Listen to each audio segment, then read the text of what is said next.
Hi guys, it's Roma, I'm Jack. here with our first travel basics video, how to book affordable accommodation.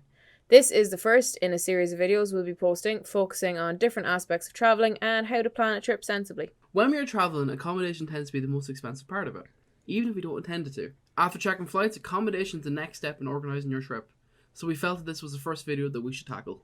I will be honest in saying that booking accommodation for a trip is definitely my least favourite part. I've always been nervous around booking accommodation. Because of this constant anxiety around accommodation, I tend to double and triple check everything. And when I do that, I found a lot of different hidden fees and like a lot of tips and tricks along the way, which we are going to share with you today. In our video, we're going to cover a few different types of accommodation, firstly being the most popular one, hotels. Most of us, it is fair to say, will automatically go to a site like booking.com, Trivago, hotels.com. They're the first places that we tend to go to, and we normally just put in the criteria and set it to no more than a certain amount of money. The best piece of advice I can give when looking at sites like booking.com, just as an example, because that's the one I tend to use the most, is to look at the map first and see on a map all the hotels that are in the most central area or near the area that you need to be close to. Then filter it down. The features that I tend to go for are always free cancellation and no prepayment needed, because it always gives me a lot more freedom when I'm booking my accommodation in the event that something happens and I do need to cancel it. Always make sure to keep an eye on the location of the place you are booking. Try to book central, and even if it says it's in the city that you're looking at, it could still be 40 minutes away from the city centre. That's where the map really comes in handy, is because you can actually see what you're close to. Is it a 5-minute walk?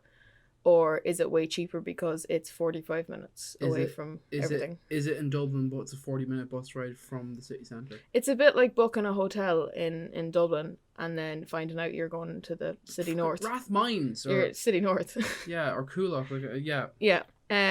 Definitely when you are taking a look at your filtered down hotels, then take a look at the scoring systems. And if you are pretty certain on a hotel and it looks pretty good, take a look at their TripAdvisor or their Google reviews.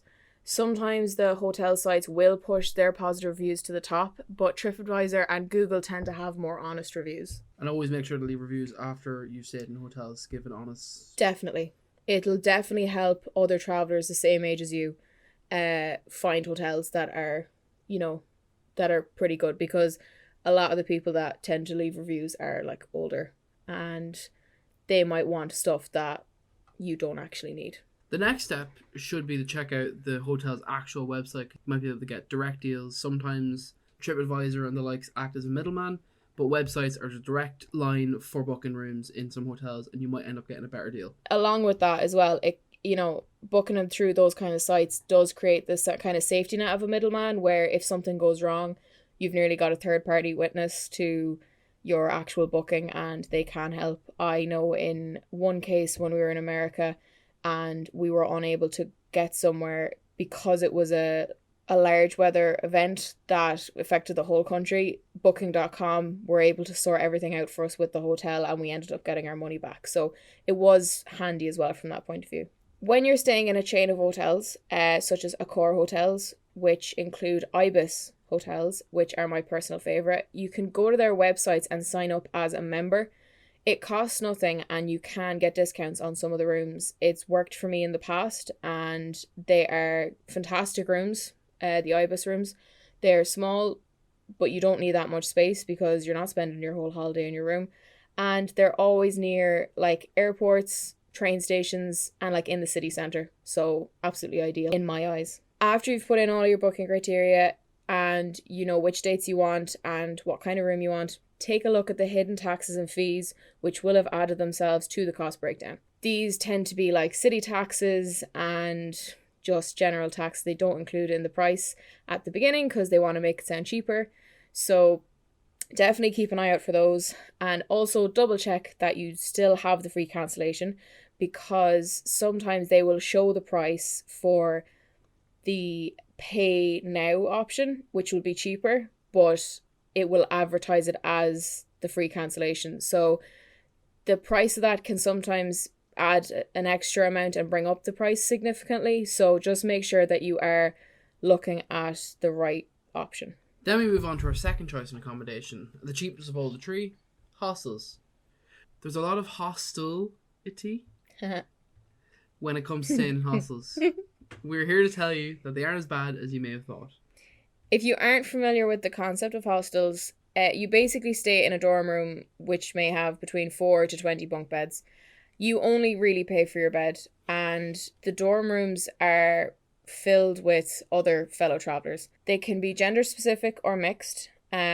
So you kind of have an option as to who you are staying with, and there tends to be a lot of common areas too in the building for people to mingle. When looking for a hostel, the important things to look for are take a look at the websites like hostelworld.com for comparisons of a load of different hostels in the different cities you might be traveling to. Hostel World is kind of like booking.com, but it's only for hostels, whereas booking.com might include some hostels in it too. Like the hotel advice, keep an eye on where they're located, their cancellation protocols, and any hidden taxes and fees there might be. Most importantly, look into what things you might need to bring with you that a typical hotel would provide, such as towels, toiletries, and other small bits that you could take for granted. Hostels can also be great in Asia for cheap accommodation, and based off of all the advice we've been given so far, the hostels are great for organising transport and activities for you while you are staying there. One other thing I feel I should mention about hostels is that when they have smaller rooms, so a dorm room of 4, if you're traveling in a group, it could be cheaper to just get a dorm room. When we were in Berlin a couple of years ago, there was 4 of us. We ended up staying in generator hostels, which were absolutely fantastic. And we got a dorm room, and the 4 of us had the entire room to ourselves, but we didn't pay the price of having a private room, which a lot of hostels will also offer, but they do tend to be more expensive.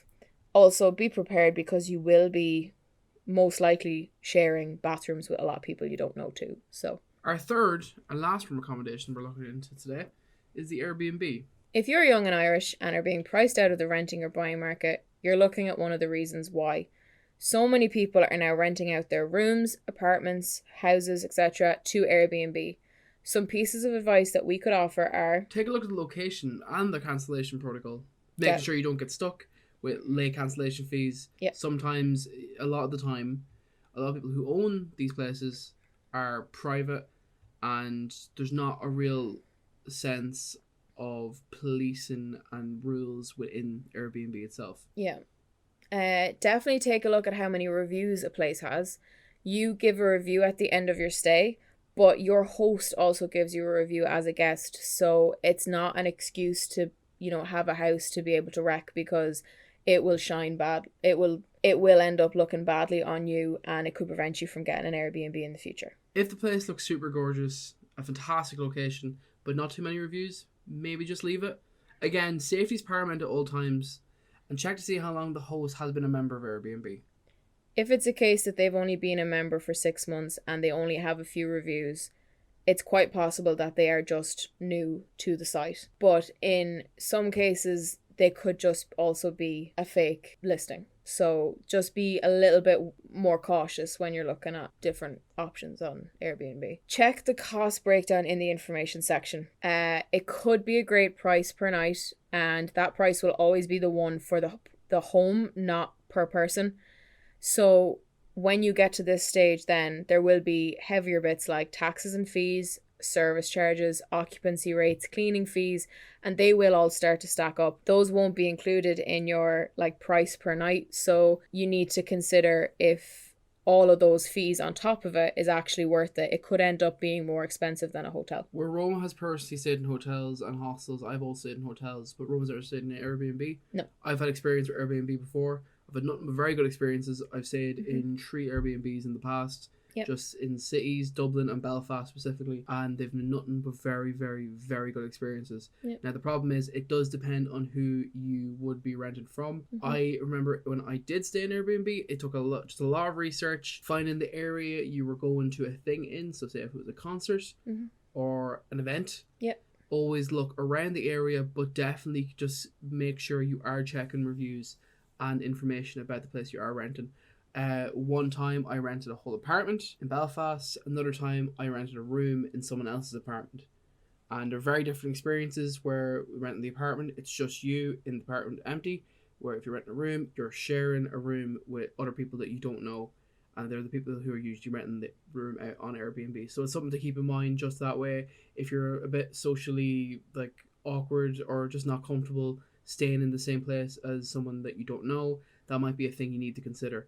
But from my experiences in Airbnb, the owners are usually very good for communicating if they are good owners, and if they're not, and if they're awkward, it could be a case of maybe find somewhere else. So that's just my personal input into Airbnb. Okay.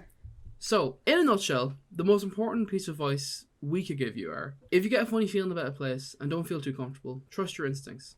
You can always find a different place. It's worth a lot more to feel safe where you're staying than it is to spend an extra 50 quid. Sign up to different memberships on hotel chains. It can help in the long run. I know that we won't be staying in a hotel in America for a very, very long time, but I have gone on to a lot of those hotel chains and just signed up to try and get those reduced prices already. As we said in the Airbnb section, if the price per night is cheaper in one kind of accommodation rather than the other, remember to keep it in mind when you see all the different surcharges adding up. It could be better to just go for the more initially expensive one. There are obviously other cheaper ways to stay places like couch surfing, buses, airports, park benches. Not that we really recommend park benches.